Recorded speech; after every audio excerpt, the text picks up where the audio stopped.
Ryan Reynolds here from Mint Mobile with a message for everyone paying big wireless way too much. Please, for the love of everything good in this world, stop. With Mint, you can get premium wireless for just $15 a month. Of course, if you enjoy overpaying, no judgments, but that's weird. Okay, one judgment. Anyway, give it a try at mintmobile.com/switch.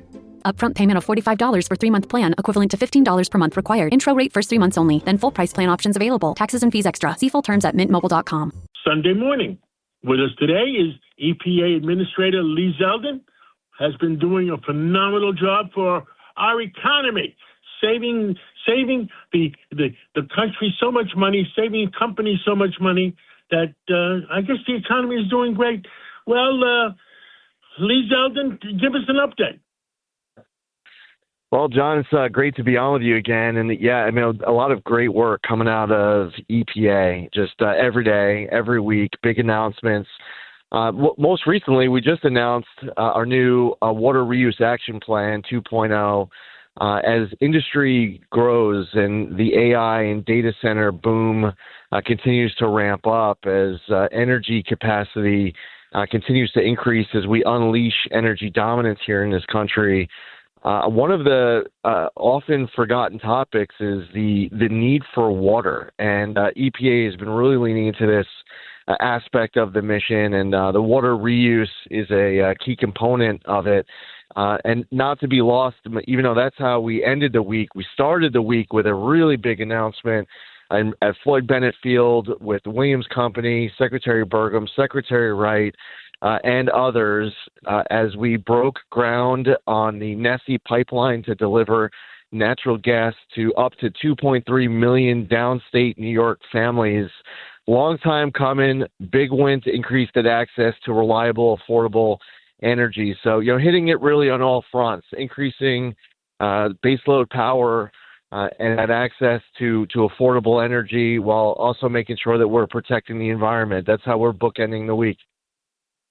And I understand that President Trump, there were some announcements made yesterday on more crude pipelines with Canada.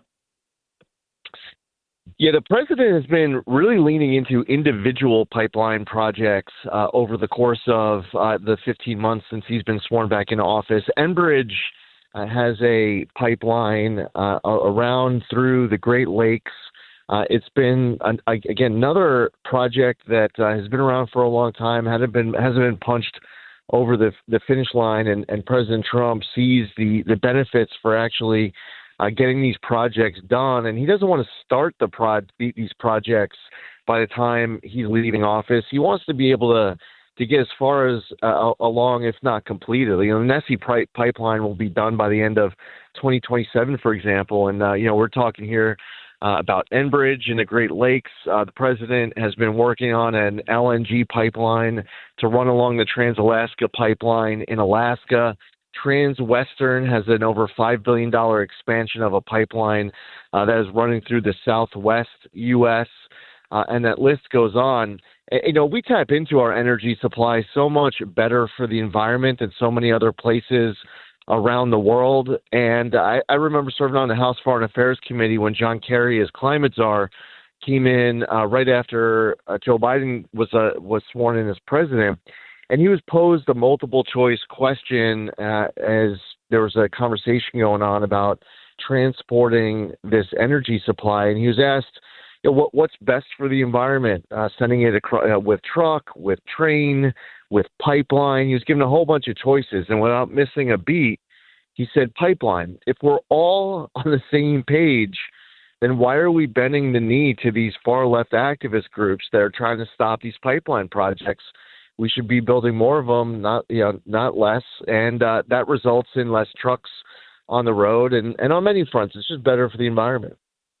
I agree with you 110%. I mean, I don't understand why, whether it's drugs that were shooting down the boats in the Atlantic that were coming in from Venezuela, and we were getting criticized for that.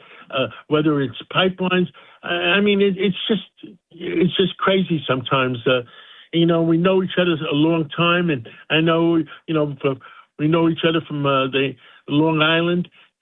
You made comments the other day about Forever Chemicals that you're very concerned about it. Yeah, man. The district that I represented on the east end of Long Island that you're extremely familiar with, the First Congressional District of New York, had a number of sites while I was representing that district that for a long time, we're talking decades, have been dealing with PFAS contamination. So, while I was a member, I was one of the founding members of the PFAS Task Force. I voted for the PFAS Action Act. So it's an issue that I've been involved with for a long time. As EPA Administrator, a lot of our program offices at headquarters and in the regions work on it, from research to our Office of Water to our Office of Land and Emergency Management and more. And we're now coming up to a mandatory compliance date where water systems, and there's thousands of them across the country, are going to have to come into compliance with the maximum contaminant level set by EPA for PFOA and PFOS. The good news is that there's a lot of technologies that are coming online that destroy PFAS, will allow the water systems to be able to deal with this contamination at minimal cost. The other aspect of it is the dynamic of passive receiver. Right now, if a local water system has to pay the price, they pass it down to their ratepayer, and people then have to pay to clean up contamination in their own water supply that they're not responsible for, and that's the wrong answer. I've been calling on Congress to amend federal law to deal with this, and the principle of polluter pays is one where whoever's responsible for the PFAS contamination should be the party that's responsible for paying for the cleanup. I mean, that sounds logical. I mean, the other things that are coming due, again, you're in New York State. You lived in Long Island. The gas is used in refrigeration. New York State is trying to do different gases than the rest of the country, and it's putting a lot of people out of business. I get complaints about it all the time. Yeah, and this is just about applying common sense. I mean, you're talking about the drug interdiction. We're just talking about pipelines. As far as energy supply in the state, the state has set climate goals in state law that they know up in Albany that they will not be able to meet. They will cause extreme economic pain in trying to make progress. No matter what, they are not going to be able to meet these climate goals. That's just a reality that has to get confronted now. We're not extracting natural gas, although we need it, and we end up just going across the border into Pennsylvania for it.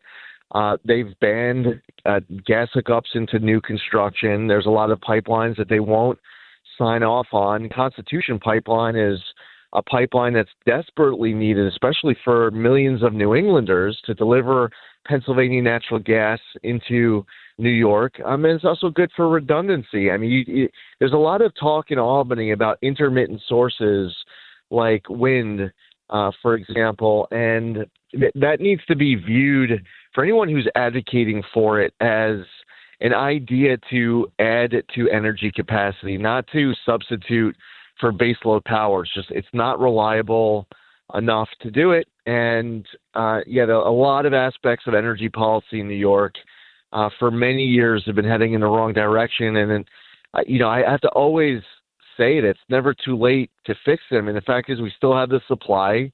You could change some laws. The problem is that the people who are up there just aren't getting it right. And, they could hear us talk about this all day, every day. And for whatever reason, they just don't want to do the right thing. Yeah. It's just frustrating sometimes. We got another minute or so left. What is your number one pet project that you either worry about or you're rushing to make sure it's done? Well, we're just looking to notch environmental wins on the board every single day. The best announcement that we've put out since we came in on the one-year anniversary of President Trump's inauguration, we released a list of our top 500 environmental actions We have some projects all across the map that are really close to our heart and really leaning into, and it's hard to, rank one above the others. I'll tell you, we put a lot of time and energy into getting a new agreement, which is getting implemented with Mexico to end the raw sewage that has been coming across the border from Tijuana into Southern California.